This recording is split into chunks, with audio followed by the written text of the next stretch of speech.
Hi everyone. Chunks of different levels of detail currently don't line up perfectly, leaving us with these ugly gaps in the terrain. So here are two chunks of different levels of detail which do line up correctly. What I've done is made a high-resolution border around the lower-resolution chunk. If all chunks have these high-resolution borders, then chunks of all different levels of detail will be able to line up without any gaps. Now, the solution isn't quite perfect. It looks good for the detailed chunks, but on the very low detail end of the spectrum, we do get some fairly visible seams between the chunks. However, these low detail chunks should always be too far away from the player for it to really be noticeable. Okay, so first of all, a recap of how the mesh is constructed. We start with a number called our supported chunk size.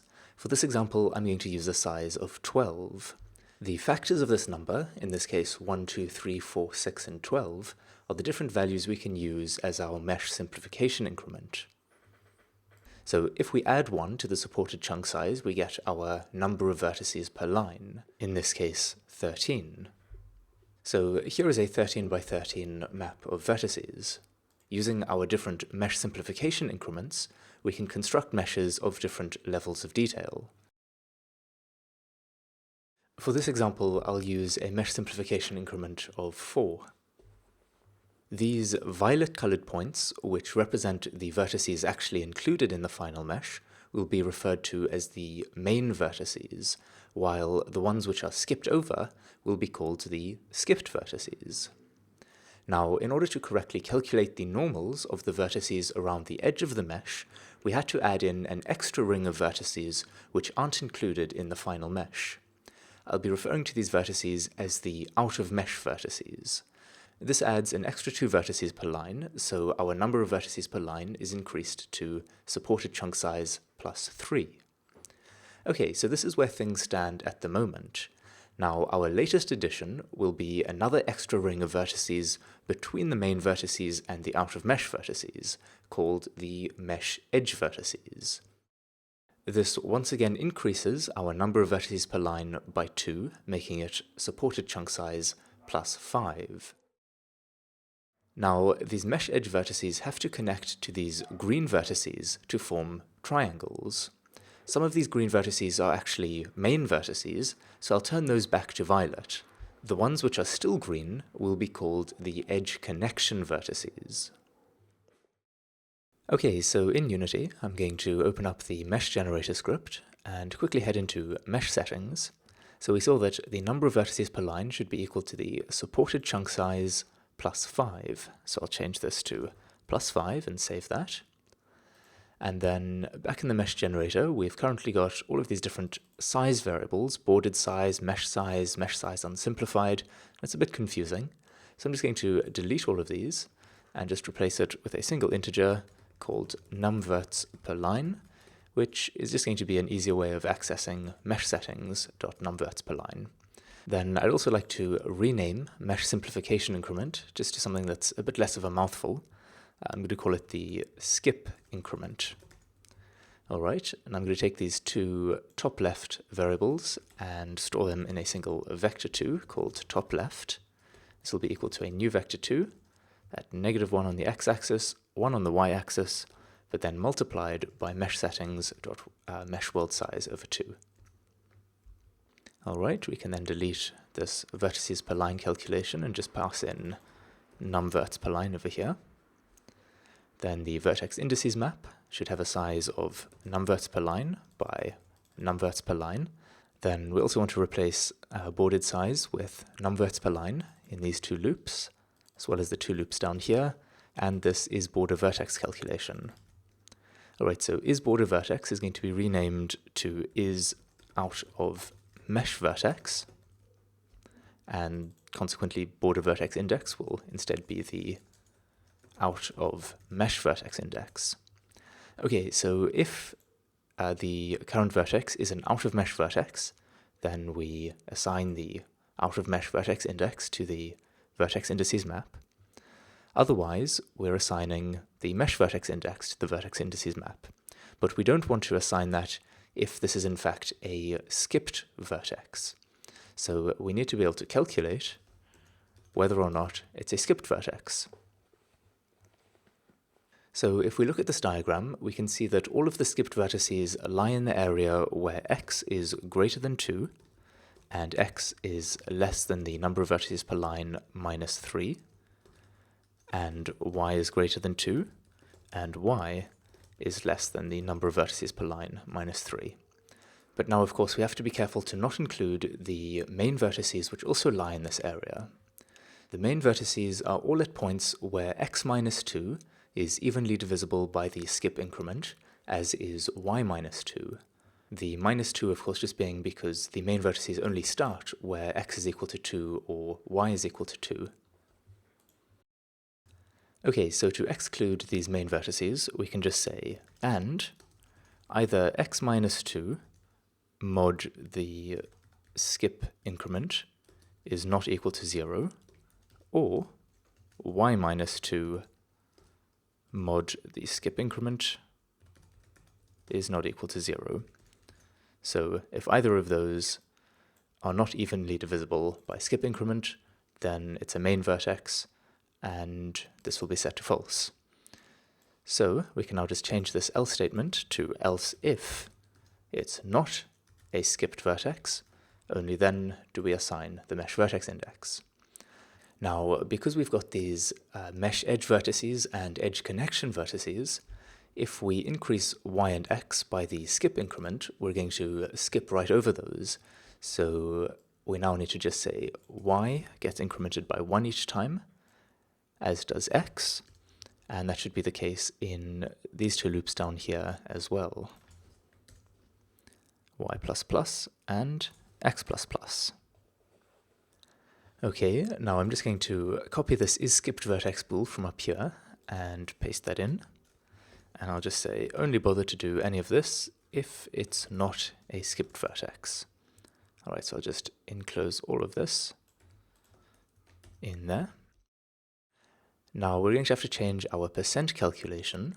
If we just consider this on the x-axis, we want percent to be equal to 0 when x is equal to 1, because that's where the actual mesh starts.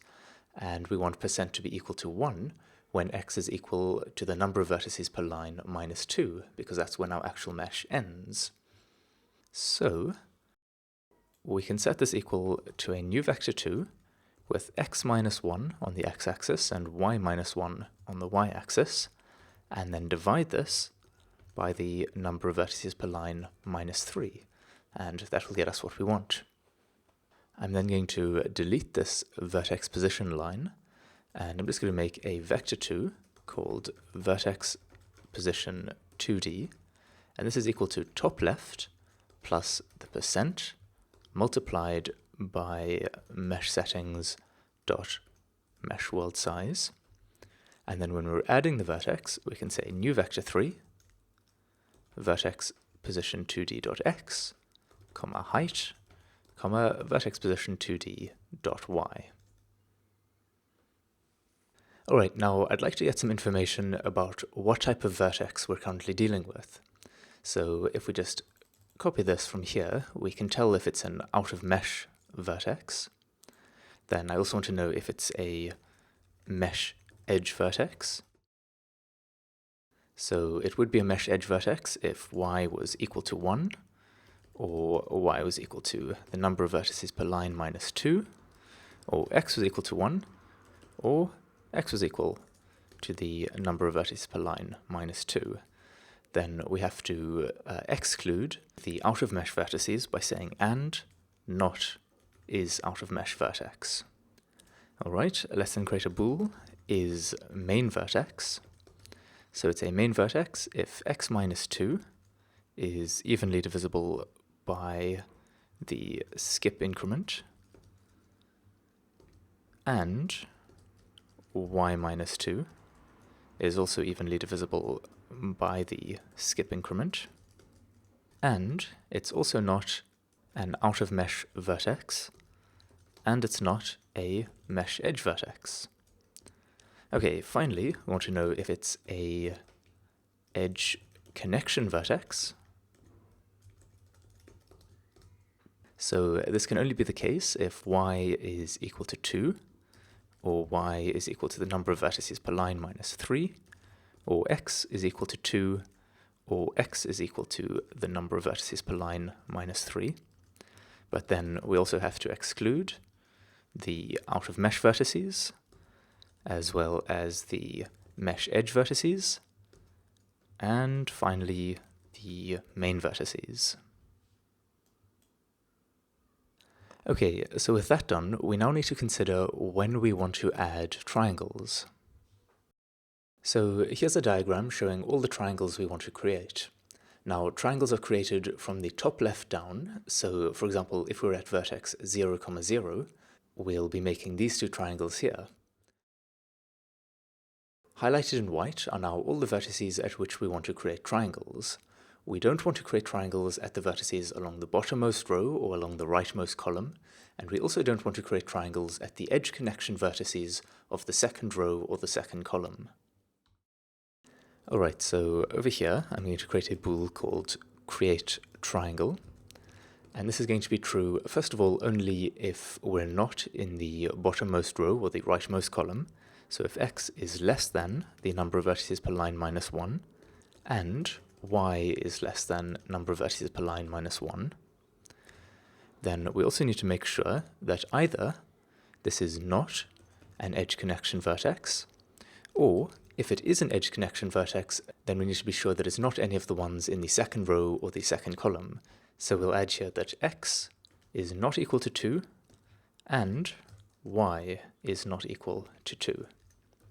Okay, then we can say if createTriangle, we'll go ahead and create the triangle, but we need to make sure that the triangle that we create is the correct size. So in this diagram, the white vertices are where we want to create our large simplified triangles. So these are all of the main vertices, except for where x is equal to the number of vertices per line minus 3, and the same for y. Okay, so over here I'm going to create an integer called the current increment, and I'll use a ternary operator to say that if it is a main vertex and x is not equal to the number of verts per line minus 3, nor is y equal to the number of verts per line minus 3, then this is going to be a main triangle, so we'll set the current increment equal to the skip increment. Otherwise, it's just going to be a small triangle, so we'll give it a value of 1. Then we'll use this current increment value over here, where we're picking the vertices for the triangle. Okay, now coming down to the constructor for the mesh data, we're going to have to calculate the new sizes for all of these arrays. Let's start with these two border arrays, which, according to my new naming scheme, should actually be the out of mesh vertices and the out of mesh triangles. Alright, and I'm quickly going to rename vertices per line to numverts per line. And we're going to want to take in another variable here, integer skip count. Okay, now in case you're wondering why the calculation for the sizes of these two arrays would have changed, it's because the number of vertices per line now includes the out-of-mesh vertices, so this value that we're being given is actually different to what it was before. Okay, so the number of out-of-mesh vertices will be equal to the number of vertices per line times 4 for each edge, and then since we'll be double counting at each of the corners, we'll just have to now subtract 4. Now, to figure out the number of out-of-mesh triangles, we can imagine that we've got all these squares down the one side, and the number of squares is equal to the number of vertices per line minus 1. So let's write here, in brackets, number of vertices per line minus 1, and then we'll multiply that by 4 for each of the sides, and then subtract 4, because we're once again double counting at each of the corners.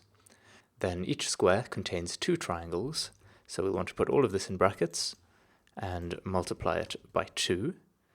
And then the triangles array doesn't hold the number of triangles, but actually the number of vertices. So there are 3 vertices in a triangle, so we need to multiply this again by 3.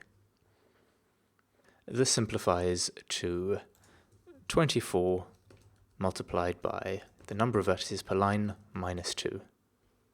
Alright, calculating the sizes of these arrays is going to be a little bit more involved.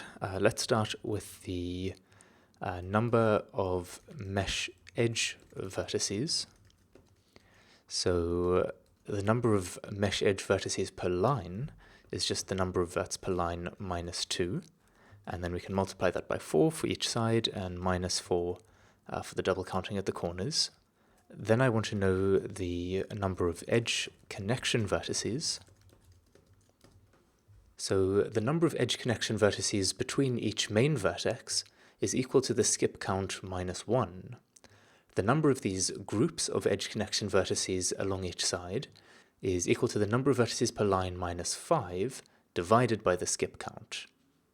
So I'll have here num edge connection vertices is equal to the skip count minus 1 multiplied by number of vertices per line minus 5 divided by skip count, and then we need to multiply that by 4 for each of the sides, and there's no double counting here, so that is it. To then figure out the number of main vertices per line, we can use this same idea here that we used to figure out the number of groups of edge connection vertices, and then the number of main vertices per line will just be one more than that. So I'll paste that there and add 1. The total number of main vertices is then just the number of main vertices per line squared, so I'll just multiply that by itself.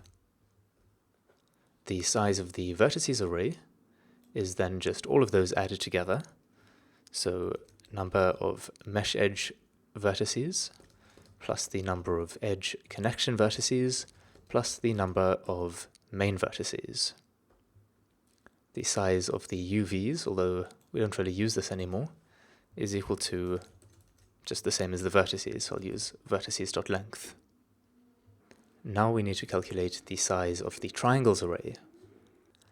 To calculate the number of mesh edge triangles, you can use the same idea that we used for the out of mesh triangles. We first want to know how many mesh edge vertices there are per line, so that's equal to the number of vertices per line minus 2. Then the number of those squares per line will be 1 less than that, so we can change that to minus 3.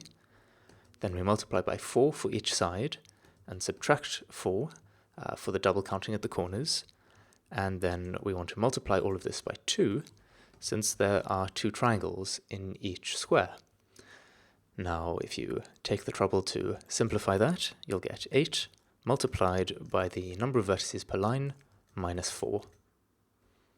The number of main triangles is just equal to the number of main vertices per line minus 1 squared, so multiplied by num main vertices per line minus 1, and then multiplied by 2. The length of our triangles array is then the number of mesh edge triangles plus the number of main triangles multiplied by 3 for the number of vertices.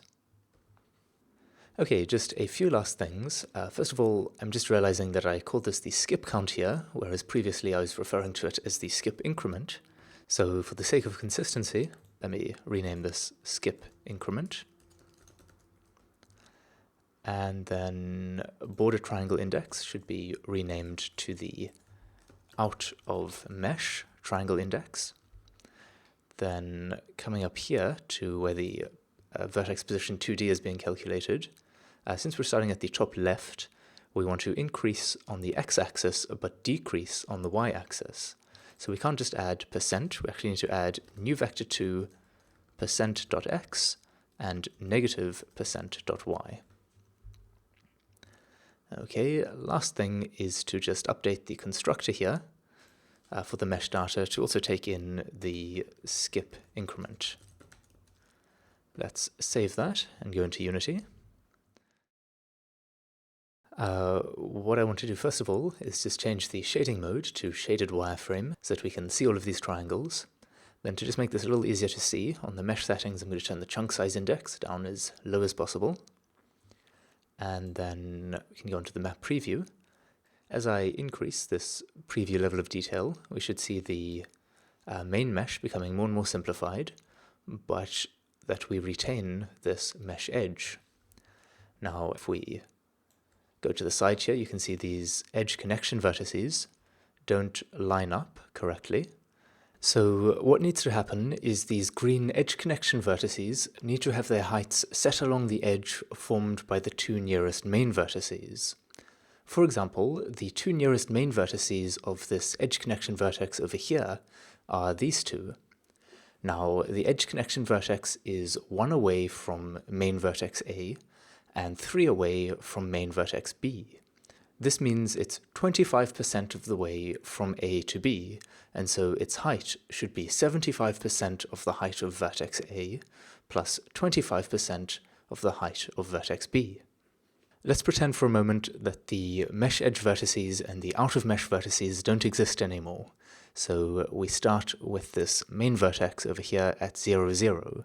And going down, we can see that in this example, we have a main vertex every 4 vertices, where 4 is, of course, the skip increment. So if we pick some edge connection vertex, say this one at 7 on the y-axis over here, we can see how many times the skip increment goes into that number, so how many times 4 goes into 7, which is just once with a remainder of 3. And that tells us that we are 3 away from the main vertex above it, and if we do skip increment minus that number, so 4 minus 3, we get how close it is to the one below it. So let's go into the mesh generator script, and somewhere over here, before we add the vertex, we can say that if it is a edge connection vertex, then the distance to main vertex A, so that's the closest main vertex above the current edge connection vertex, that will be equal to y, and we have to subtract 2 to account for the border, mod the skip increment.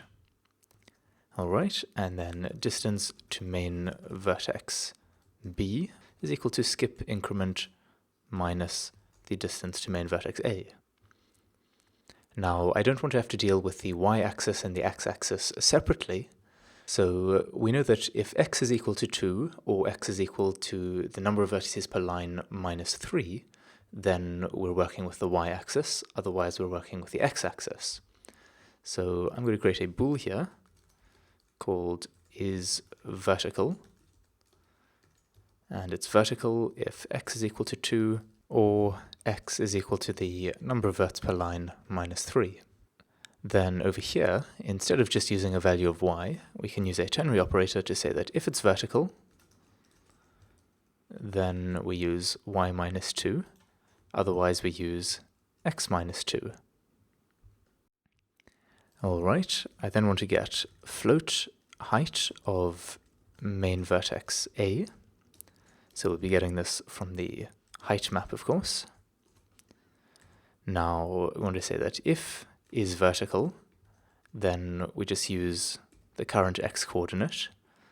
But if it's not, then we want to get the coordinate of the main vertex on the left, so x minus distance to main vertex A, and then on the y-axis we'll say if is vertical, then we use y minus distance to main vertex A to get the main vertex above, otherwise we just use the plain y value.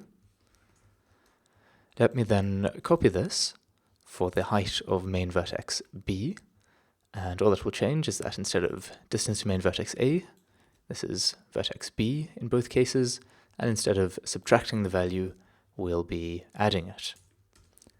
Alright, over here I'm now going to add a float distance percent from A to B. This will be equal to the distance to main vertex A divided by the skip increment cast to a float, just like so. Alright. So we want the height, referring to this variable up here. We want to set that equal to a weighted sum of A and B, with the weight being based on this distance percent. So it's equal to height of main vertex A multiplied by 1 minus the distance percent from A to B plus height of main vertex B multiplied by the distance percent. Alright, so this height value is then being used over here, where we're adding the vertex. So if we just save this, this should already work. And we should see those snap into place. So if I go into shaded mode, you can see that we've got some lighting issues along these edge connection vertices. So that's of course just because when we're calculating the normals of these vertices, it's not taking into consideration this triangle over here. Now, we could quite easily fix this just by interpolating these normals between the normals of the two main vertices in the same way that we did their positions. But once again, this is only going to be visible in the distance, and so not really noticeable. So let me know if you think it's important enough to worry about. Before I end this episode, just going to quickly increase the chunk size to about 3, and going to hit play, and just make sure that this is working nicely, which it does appear to be. One last tiny thing I want to do is just in the mesh generator, I noticed there's this line incrementing the vertex index, and I don't know if that used to have a function, but it certainly doesn't anymore because the vertex index is just being set to a new value at the top of the loop. So I'm going to delete that and save. Alright, that's everything for this episode. Until next time, cheers.